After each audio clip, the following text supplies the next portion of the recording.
பலருக்கு அடுத்தவர்களுக்கு துரோகம் செய்வதோ அல்லது அடுத்தவர்களுக்கு ஒரு பிரச்சனையை கொடுப்பதோ ரொம்ப மிகவும் எளிதான ஒரு காரியமாக இருக்கும். மிகவும் ஒரு சாதாரணமான ஒரு காரியமாக இருக்கும்.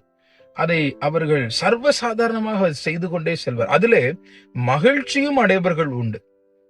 இந்த மற்றவர்களுக்கு தீங்கு இழைப்பதினால் இவர்கள் சந்தோஷமாக இருக்கிறவர்களை நாம் பார்க்க முடியும்.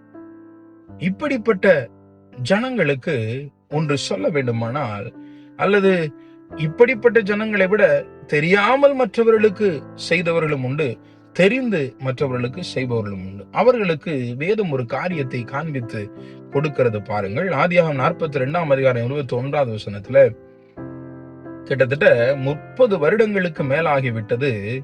ஆனால் யோசேப்பினுடைய சகோதரர்கள் இங்கே ஒரு பிரச்சனை வந்தவுடன், அதுவும் எகிப்திலே ஒரு பிரச்சனை வந்தவுடன் அவர்கள் சொல்லுகிறதை பாருங்கள். நம்முடைய சகோதரனுக்கு நாம் செய்த துரோகம் தான் இப்பொழுது நமக்கு இந்த பிரச்சனை எல்லாம் நடக்கிறது.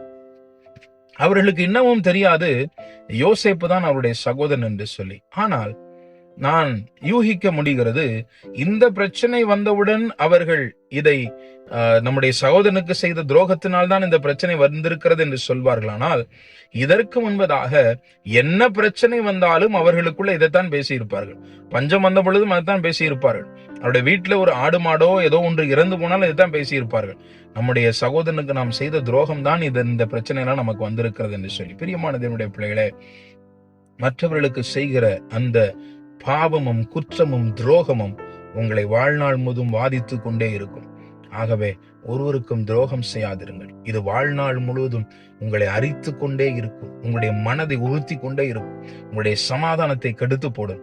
ஆகவே யாருக்கும் துரோகம் செய்யாதபடிக்கு எல்லாரையும் நேசியுங்கள். அப்பொழுதுதான் நீங்கள் நிம்மதியான வாழ்க்கையை வாழ முடியும். ஆமாம்.